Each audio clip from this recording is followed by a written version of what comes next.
Olá a todos. Bem, na aula de hoje nós vamos fazer, vamos dizer assim, um preparativo para a introdução à série de Fourier, mas antes de apresentar a série de Fourier, precisamos apresentar um espaço que, vamos dizer assim, será o habitat natural dessas séries. Então, vou apresentar para vocês as funções que são contínuas por partes. Aqui eu coloquei uma definição entre aspas, porque essa definição, perdão pela buzina, essa definição que estou apresentando para vocês não é uma definição completa de uma função contínua por partes. Existem funções contínuas por partes que não se encaixam nessa definição, daqui a pouco eu vou explicar o porquê. Mas essa descrição representa uma função contínua por partes. E vamos dizer assim, vai ser uma boa ilustração mental essa definição. Então, por isso que eu estou optando por apresentá-la nesse formato. Então, vamos considerar f uma função cujo domínio é o intervalo fechado AB, imagem no conjunto dos números reais. Ela é dita contínua por partes se cumprir duas condições. Primeira, a f ela deverá ser contínua para todos os pontos do intervalo? Quase todos, exceto por um número finito de pontos no intervalo de AB. Então, só fazer uma ilustração rápida, aqui o desenho de uma função que é contínua por partes. Então, a gente consegue ver que a função, por exemplo, ela não é contínua nesse valor, que eu vou chamar, por exemplo, de x1, e ela também não é contínua aqui onde eu vou chamar de x2.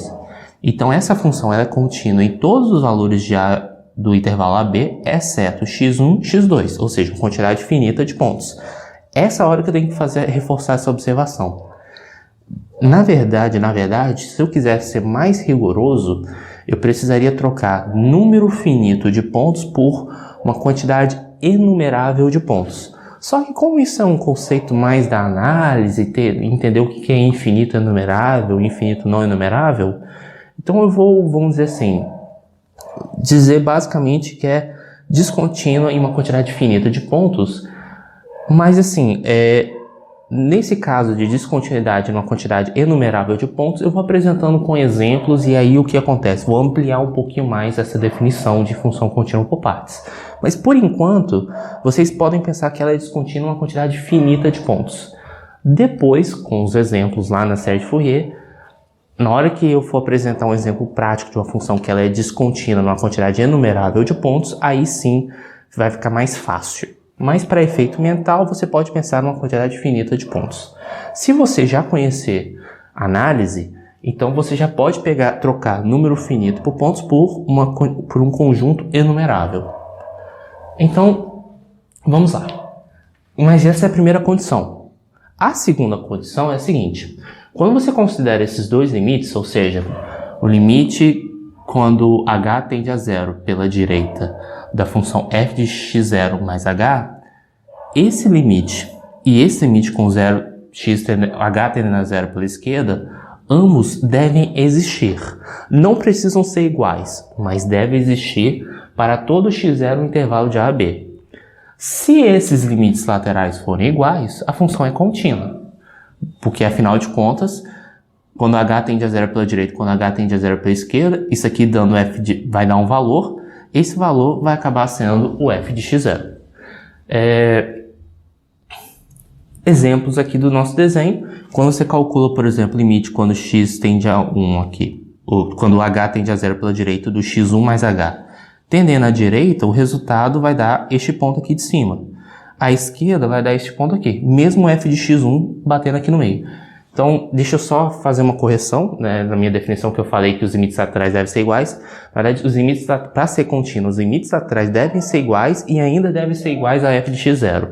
Porque ainda posso pegar um caso, eu acabei cometendo uma gafe, se eu, por exemplo, criar uma bola aberta aqui e fechar aqui, esses limites laterais são iguais, mas a função não é contínua. Então, perdão pela gafe, agora corrigindo se os limites laterais forem iguais e ainda são iguais ao f de x0, aí sim, você pode dizer que a função é contínua. Só a igualdade dos limites laterais não basta. Mas de qualquer jeito, esse é o desenho mental. Assim, essa é a figura mental que nós devemos ter de funções que são contínuas por partes. É do tipo, ela é contínua E os pontos que tem, quer dizer, ela é contínua em quase todo ponto, e os pontos onde ela não é contínua são do tipo salto. Então é basicamente isso. Os pontos onde tem descontinuidade é do tipo salto. O que nós vamos fazer agora é estudar um pouquinho mais a estrutura desse espaço. Isso é um espaço vetorial, porque tem lá os axiomas do espaço vetorial, só que aqui eu não vou entrar em todos os detalhes, mas é importante conhecer a álgebra linear para isso. Mas eu vou estudar um pouquinho mais, já assumindo que esse conjunto aqui, o conjunto de todas as funções contínuas por partes, fixado no domínio, forma um espaço vetorial. E, mais especificamente, nós vamos apresentar que esse espaço vetorial, vamos fazer uma construção de um produto interno. Então, vamos nos aprofundar nessa teoria. Vamos nos aprofundar um pouquinho mais sobre esse conjunto. Então, eu vou denotar como CP de AB o conjunto de todas as funções f com domínio no intervalo AB, daí esse símbolo, que são contínuas por partes. Esse conjunto ele tem uma estrutura de espaço vetorial e ele quase tem um produto interno. Eu vou definir aqui, vou fazer uma tentativa de definição de produto interno. Então, eu vou considerar FG duas funções que estão aqui dentro. E como nós estamos usando linguagem de álgebra linear, a gente pode pensar que FG são dois vetores desse espaço vetorial. E aí eu vou tentar definir o produto interno desses dois vetores como simplesmente a integral de A até B do produto das funções. Por que não posso dizer ainda que isso aqui de fato é um produto interno? Resposta: porque na hora que nós observamos a definição de produto interno, uma das condições que existe é o seguinte: sempre quando você faz um produto interno de um vetor U por ele mesmo, ele só pode ser igual a zero se o vetor for nulo. Aí se você pegar, por exemplo, uma função f, onde ela é zero em quase todos os valores de x, exceto em um único pontinho, na hora que você faz produto interno de f por f, que seria a integral de f ao quadrado dx, bem, essa função ela se anula em quase todos os pontos, exceto um único pontinho. Na hora que você calcula a integral vai dar zero. Então você apresentou um exemplo de um vetor nulo, ou um vetor não nulo, que tem uma norma igual a zero. Então, não a norma não, que tem essa propriedade do produto interno ser igual a zero. É porque quando você define o produto interno, automaticamente você constrói uma norma, né? Que aí a norma seria a raiz quadrada do produto interno do vetor por ele mesmo. Essa parte aqui é uma parte mais técnica, esqueci de reforçar isso. Então, se você não está entendendo o que eu estou falando, não se preocupe, mas eu preciso pelo menos mencionar. Uma indicação que eu dou para vocês que na parte de álgebra linear, especificamente estudos produto interno, caso você queira entender o que eu estou falando, busque esse assunto. Se porventura, quando eu gravar um curso de álgebra linear, eu tiver essa videoaula, eu posso colocar aí no card, em algum lugar que eu não sei onde fica por aqui, porque ainda estou aprendendo a mexer nesses trecos. Mas voltando aqui. Então, para eu conseguir chamar isso aqui de produto interno, eu tenho que modificar a noção de igualdade. Que aí tem um termo específico da matemática que nós vamos criar uma classe de equivalência. Que é o seguinte: eu vou flexibilizar a noção de dois vetores serem iguais, ou duas funções serem iguais. Porque para duas funções serem iguais, elas têm que ter o mesmo domínio, a mesma contraimagem, até aqui tudo bem, e para cada valor x no domínio, f de x vai ter que ser igual a g de x. Então, nesse exemplo que eu dei da função ser nula em quase todos os pontos, exceto um aqui, essa função não é igual à função nula. Então, eu vou flexibilizar um pouquinho mais a noção de igualdade e vou dizer o seguinte, que duas funções vão ser equivalentes se e somente se, na hora que você faz a integral de a até b de uma função menos a outra, o resultado dá zero. E aí, então, se você pegar essa função que eu dei como exemplo, subtrair com a função nula, a integral vai dar zero. Então, a gente vai dizer que essa função que eu dei como exemplo, ela vai ser equivalente a uma função nula. Quando você, vamos dizer assim, trabalha com essa nova noção de igualdade, você está pegando os seus vetores aqui e dividindo em classes. Então, por exemplo, você tem uma função e essa função ela está representando uma família de funções.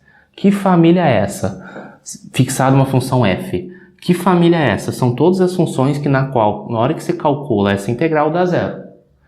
Então, na hora que você pensa na função nula, agora você não vai pensar mais na função nula simplesmente, mas sim todas as funções que são equivalentes a ela. Ou seja, que na hora que você pegar a função nula e subtrair por essa função, a integral dá zero, de a até b, né, no caso. Com essa flexibilização, aí sim, essa expressão número 1, ela é promovida a produto interno. Então, assim, como é um curso a nível de graduação, eu vou flexibilizar aqui a minha linguagem e eu já vou chamar isso aqui de produto interno. Então, vou pegar todos os conceitos que nós temos de produto interno e adaptar para cá. Por exemplo, o que são dois vetores serem ortogonais? É quando você calcular o produto interno, o resultado dá zero. O que vai... por exemplo, a questão dos coeficientes de Fourier, que é algo que a gente vai ver mais para frente. Também vamos fazer essas adaptações. Mas isso eu vou aprofundando ao longo das próximas aulas. Então, um grande resumo aqui nós temos é que nós temos agora esse cidadão como um produto interno de fato. E aí, para coroar, vamos dizer assim, a nossa aula, vamos fazer um exemplo numérico. Então, vamos considerar o espaço das funções contínuas por partes do intervalo de -1 até 1 e vamos calcular o produto escalar entre os dois vetores. Então, o produto escalar da função x ao quadrado, x ao cubo, é nada mais, nada menos que a integral de -1 até 1, primeira função, vezes a segunda função. Bem, isso dá a integral de -1 até 1 de x à quinta dx. Isso aqui vai dar x à sexta sobre 6 na variação de -1 até 1. Isso significa que trocando x por 1, aqui nós vamos ter 1 elevado a 6 sobre 6, que dá 1/6, menos... Trocando x por -1, aqui eu vou tomar um pouquinho mais de cuidado, já que eu não tomei cuidado aqui, quer dizer, já que estou tomando cuidado aqui, vou tomar cuidado aqui. Então, primeiro eu troquei x por 1, depois troquei x por -1. Isso aqui, -1 elevado a 6 dá 1, com esse menos aqui vai ficar menos, 1/6 menos 1/6 igual a 0. Então, com esse produto interno, nesse espaço vetorial, a gente pode dizer que a função x ao quadrado ela é ortogonal a x ao cubo. É muito importante observar o seguinte, que não existe essa noção geométrica, eu não estou pegando setinhas, já que x ao quadrado é ortogonal a x ao cubo, tem essa setinha aqui. Essa interpretação geométrica via geometria euclidiana, ela é mais exclusiva para R2 e R3. O que a gente acaba fazendo é estendendo essa noção via produto escalar. Então, é correto afirmar que x ao quadrado é ortogonal a x ao cubo, mas não é para ficar pensando que eles vão formar uma setinha com ângulo de 90 graus. Você pode até, num rascunho, fazer esse desenho, imaginando que esse cara é x ao quadrado, imaginando que esse cara é x ao cubo, mas para fins teóricos e abstratos. Mas aqui não tem setinha, eu não estou falando de setinha mais. Então, é muito importante observar isso. Mas, de qualquer jeito, são ortogonais via esse produto interno. Esse é um dos ingredientes para poder construir a série de Fourier. Já estamos, vamos dizer assim, preparando para essa construção. Só que aí o que acontece? Para a próxima aula, eu vou gastar um pouquinho mais de tempo apresentando algumas propriedades relevantes para o cálculo dessa integral. Então, vou me aprofundar um pouquinho mais nisso, preparar um terreno mais saudável possível para poder, na hora de encarar a série de Fourier, encarar com uma naturalidade, vamos dizer assim, encarar de uma maneira mais simples essa ferramenta que é muito sofisticada. Então, eu estou preparando o terreno para a construção de série de Fourier. Então, para a próxima aula, nós vamos falar de função par e função ímpar, que vai nos ajudar a calcular essas integrais quando o intervalo aqui é simétrico. Espero ter ajudado. Qualquer dúvida, vocês podem comentar aí no vídeo. Estarei à disposição para esclarecer essas dúvidas e até a próxima.